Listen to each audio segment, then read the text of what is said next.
Hello and नमस्कार। Shekhawati education अड्डा में स्वागत करने के लिए रोज की तरह मैं बाबूलाल आपके सामने उपस्थित हो चुका हूं। वो कहते हैं ना, रक्त बहा संगार करूं खामोश, यहाँ तलवार नहीं। ये धरती है महाराणा की, हार यहाँ स्वीकार नहीं। ये आपके बीए बीएससी, आपके पीडीसी पंडित दीनदयाल शेखावटी यूनिवर्सिटी के लिए आपके एग्जाम में आने वाले टॉपिक और उनसे रिलेटेड किस प्रकार से आपको कॉपी में मेंटेन करना है, ये सभी के सभी मैं आपको पढ़ाने वाला हूं। और टेंशन और डरने वाली कोई बात है नहीं। टॉपिक वाइज हम पूरा सिलेबस आपको करवाएंगे। आज इतिहास की क्लास रहने वाली है। इतिहास की क्लास में आपके रहेगा समय काल 1740 से लेकर 1947 के मध्य का काल। और इस समय मतलब किस प्रकार से बहुराष्ट्रीय कंपनियां भारत में आई, किस प्रकार से पुर्तगाली आए 1740, और किस प्रकार से अंग्रेजों ने हमें गुलाम बनाया, ये सब लेकर भारतीय संविधान तक हम आपको लेकर चलेंगे। डरने और घबराने की कोई बात नहीं है। जरा दिल थाम के बैठिएगा, क्योंकि दिल का दौरा भी पड़ सकता है। हैं? ऐसा कुछ नहीं है। पढ़ने में ध्यान दो। पढ़ोगे तो आगे बढ़ोगे। जब पढ़ेगा इंडिया तभी तो बढ़ेगा इंडिया। तो आज हम पढ़ने वाले हैं ये जो तृतीय और फोर्थ सेमेस्टर में, सेकेंड ईयर में तीसरा और चौथा सेमेस्टर में इंपॉर्टेंट रहने वाला है। और फोर्थ सेमेस्टर में आपको 1885 के बाद का जो पढ़ना है, भारत में कांग्रेस की स्थापना, कांग्रेस का क्या कार्य, मुस्लिम लीग की स्थापना, बंगाल का विभाजन, ये सभी, और किस प्रकार से क्रांतिकारी नेताओं ने भारत को आजाद कराने के लिए योगदान दिए, वो सब के सब पॉइंट टू पॉइंट पढ़ने वाले हैं। समय के तिथि क्रम के अनुसार पढ़ने वाले हैं। तो करते हैं शुरुआत। अगर आगे बढ़ने से पहले अगर चैनल को अब तक सब्सक्राइब नहीं किया है, सब्सक्राइब, हाँ, सब्सक्राइब नहीं किया है, तो शेखावटी एग्जाम अड्डा चैनल को सब्सक्राइब करें, क्लास को लाइक करें और कमेंट करके जरूर बताएं कैसी रही क्लास। तो करते हैं शुरुआत। वो तो बाद में बता ही देना, आप क्लास को पूरी देखना। हाँ, वीडियो को अंत तक जरूर देखें।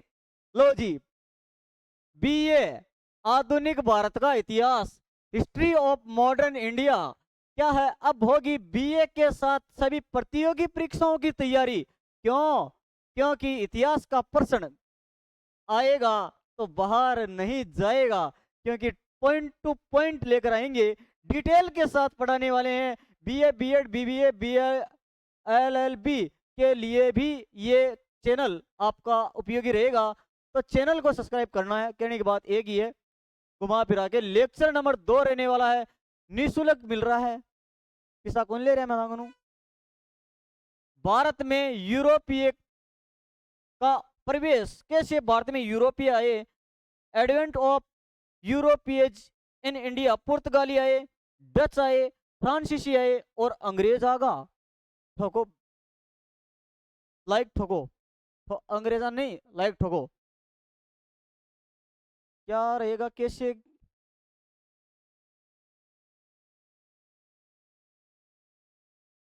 एक minute. Next page, unit number 1 क्या रहने वाली है? आधुनिक भारतीय इतिहास के स्रोत। कि हमें इतिहास तो जानकारी मिलती है तो कहां से मिलती है? भारतीय इतिहास की जानकारी शिलाश्रयों से मिलती है,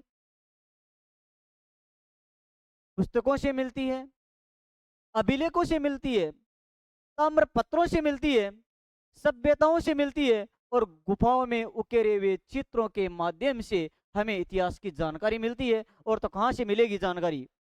भारत में यूरोपीय शक्तियों का प्रवेश, और किस प्रकार से कर्नाटक में आंग्ल फ्रांसीसी का संघर्ष, पानीपत का तृतीय युद्ध, बंगाल भारत में ईस्ट इंडिया कंपनी की स्थापना, पलासी और बक्सर का युद्ध, और बंगाल में द्वैध शासन, ये सभी के सभी टॉपिक पॉइंट टू पॉइंट पढ़ने वाले हैं। हाँ जी, लो करते हैं शुरुआत। ये देखिए, ये आपको कौन दिख रहा है सर? हमें क्या पता। देखो, दिख रहे हैं ना? इन्होंने मामला खराब किया है भारत में आके। यूनिट 1 यूरोपीय कंपनियों का भारत में, यूरोपीय कंपनियां भारत में आई कहीं लेनी है, बताओ। यहाँ पर यूरोपीय कंपनियां सर व्यापार करने के उद्देश्य से आई थी। इनको मसाला पसंद आ गया था और फिर ऐसी आकर जमी, क्योंकि भारतीय लोग जो होते हैं आदर सम्मान के लिए जाने जाते हैं, और भारत में परंपरा रही है कि अतिथि देवो भव है, कि अतिथि को क्या करना है, कूट कूट के सेवा कर करके डुक मार मार के देवता के पास पहुंचा दो।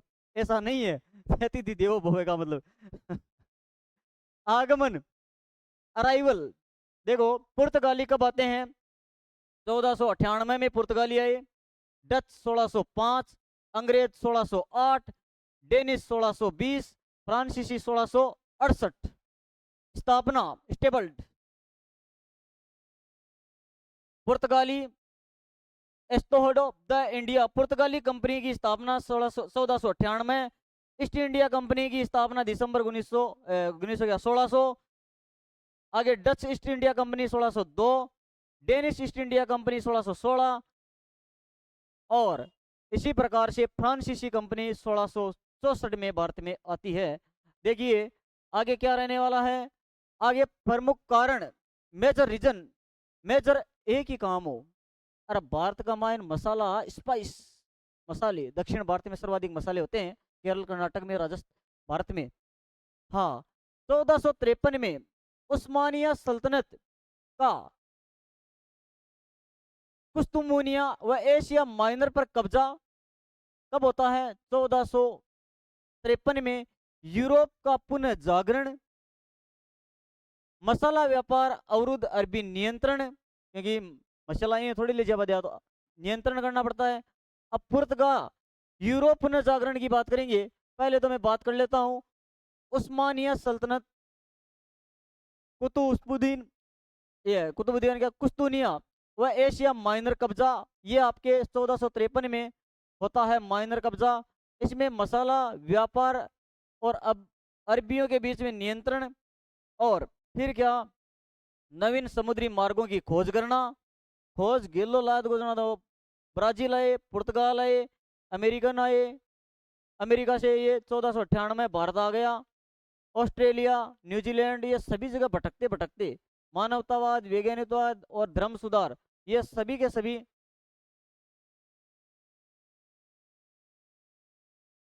सभी हम पढ़ने वाले हैं। टेंशन की बात है ही नहीं। नेक्स्ट, अभी देखो, ये देखो कैसे राउंड मार रहा है। ये राउंड मारते मारते भारत, ये रहा आपका भारत, और ये भारत का समुद्री मार्ग। इस प्रकार से बंदरगाह पर विश्व के संदर्भ में राउंड मार के अपने पास आ ही गया कैसे न कैसे करके। हैं, देखो कैसे आए, लिखा हुआ है। भारत में यूरोपियों के प्रवेश में पहला नाम एक पुर्तगाली नाविक वास्को डिगामा, जिसने बताया जाता है भारत की खोज, वास्को डिगामा नामक वैज्ञानिक ने, वह समुद्री मार्ग से 20 मई 1498 को दक्षिण भारत के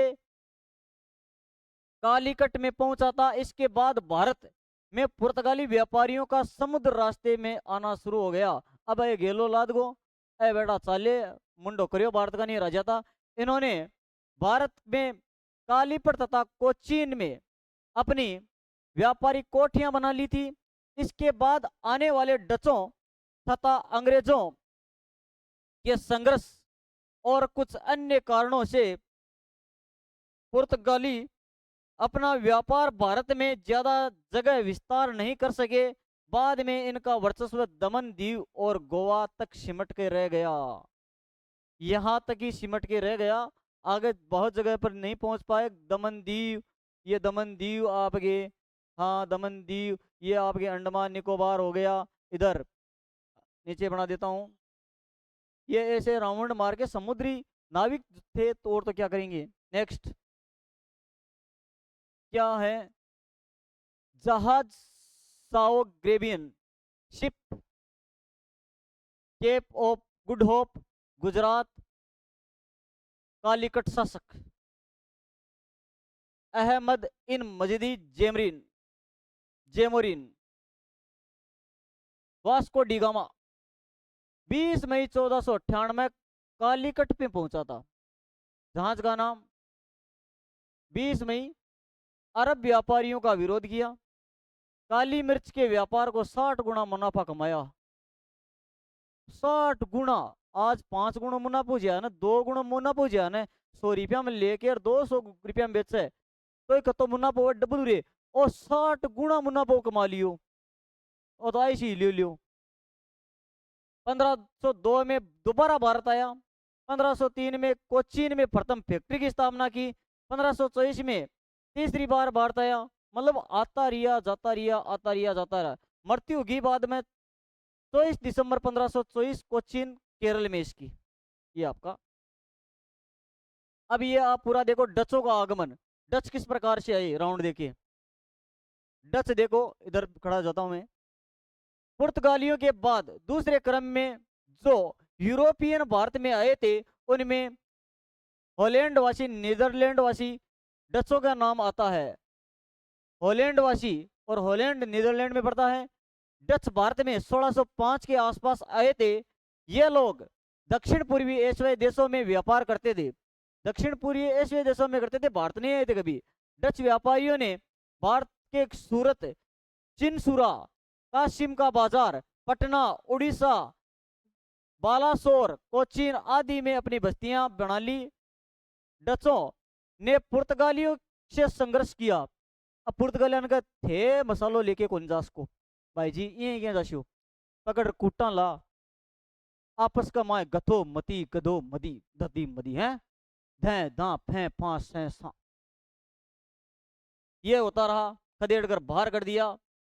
अब देखो डच हॉलैंड निवासी थे जो कि नीदरलैंड में है। अक्टूबर 2019 नीदरलैंड में हॉलैंड का नाम छोड़ा। 1596 में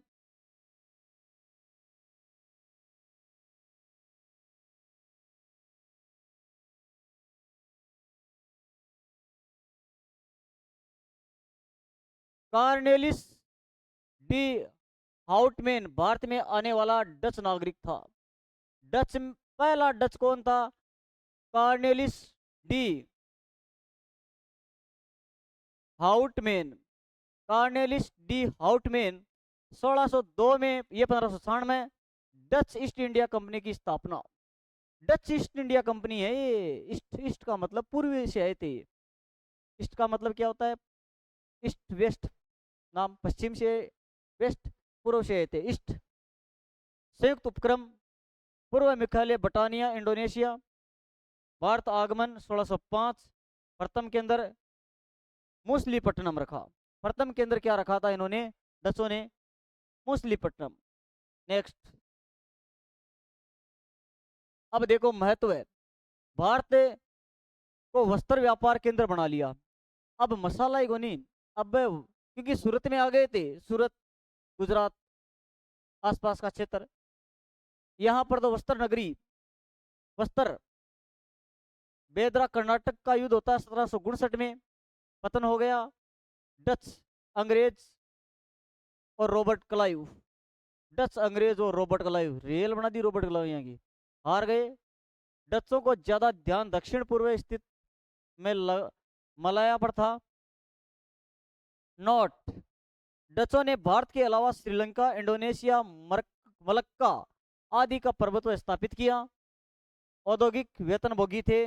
स्वर्ण सिक्के, पगड़ा नामक चलाए इन्होंने। आगे बात करेंगे। सन 1664 में फ्रांसीसी भारत का आगमन। अब ये क्या है? फ्रांसीसी आगमन। देखो फ्रांसीसी का भारत में आगमन। अब हम बात करेंगे फ्रांसीसी का भारत में आगमन। ये रहा आपका फ्रांस। क्या रहा? फ्रांस। सन 1664 में फ्रांसीसी ईस्ट इंडिया कंपनी भारत में आगमन हुआ। फ्रांसीसी कब आते हैं? 1664 में। इन्होंने सूरत, पांडिचेरी, माही, मछलीपट्टनम, चंद्रनगर तथा कालीकाट में अपना व्यापारिक केंद्र बनाया। फ्रांसीसियों ने अंग्रेजों की तरह ही भारत में राजनीतिक घुसपैठ का प्रयास किया, जिसके फलस्वरूप इनका अंग्रेजों के व्यापक संघर्ष हुआ और उनमें परास्त होकर जाना पड़ा। हाँ भाई, फ्रांसीसियों को कूट के अंग्रेजों ने बाहर निकाल दिया। आगे बात करेंगे। फ्रांसीसी कंपनी सबसे अंत में आई। 1664 में कंपनी देश विदेश orientals French east India company, राजा लुई 14, वित्त मंत्री कोलबर्ट, और पूर्णतः सरकारी कंपनी थी। पूर्णतः ये क्या थी? सरकारी कंपनी थी। मुख्य केंद्र भारत की बात करेंगे, प्रथम फैक्ट्री सूरत में 1668 में फ्रैंको केरो नेतृत्व में, द्वितीय फैक्ट्री मछलीपट्टनम 1669 में, और तृतीय 1677 में फ्रैंकोइस मार्टिन पांडिचेरी की स्थापना की गई। पुर्तगाल, फ्रांस, डच और फ्रांस 1690 में चंद्रनगर बंगाल। नेक्स्ट 1742 तक मात्र व्यापार। 1742 डुप्लेट का फ्रांसीसी गवर्नर, साम्राज्य विस्तार, भारतीयों के अंतर्राष्ट्रीय मामलों में हस्तक्षेप करने लगी बेटा। अब भारतीयों के आंतरिक मामलों में ये हस्तक्षेप करने लगे। एक प्रकार की सहायक संधि की व्यवस्था की गई। व्यापारिक और राजनीतिक महत्वाकांक्षा बढ़ी। अंग्रेजों से संघर्ष हुआ और कर्नाटक का युद्ध होता है उसके बाद। अभी देखो भारत में सन 1600 में कौन आते हैं? अब अंग्रेज आगर अंग्रेज 1608 लेके 1947 तक अंग्रेज रिया। डच सबसे पहले पुर्तगाली, डच, फ्रांसीसी, इन सबको खदेड़ के निकाला बाहर। अब कौन बचे हैं? अब अंग्रेज। अंग्रेजों को कौन निकालेगा? हम निकालेंगे। और तो कौन निकालेगा? अंग्रेजों को बाहर कौन निकालेगा? हम निकालेंगे। अंग्रेज ऐसे ही थोड़ी जाएंगे, कूट कूट के जाएंगे, हम कूट कूट के निकालेंगे।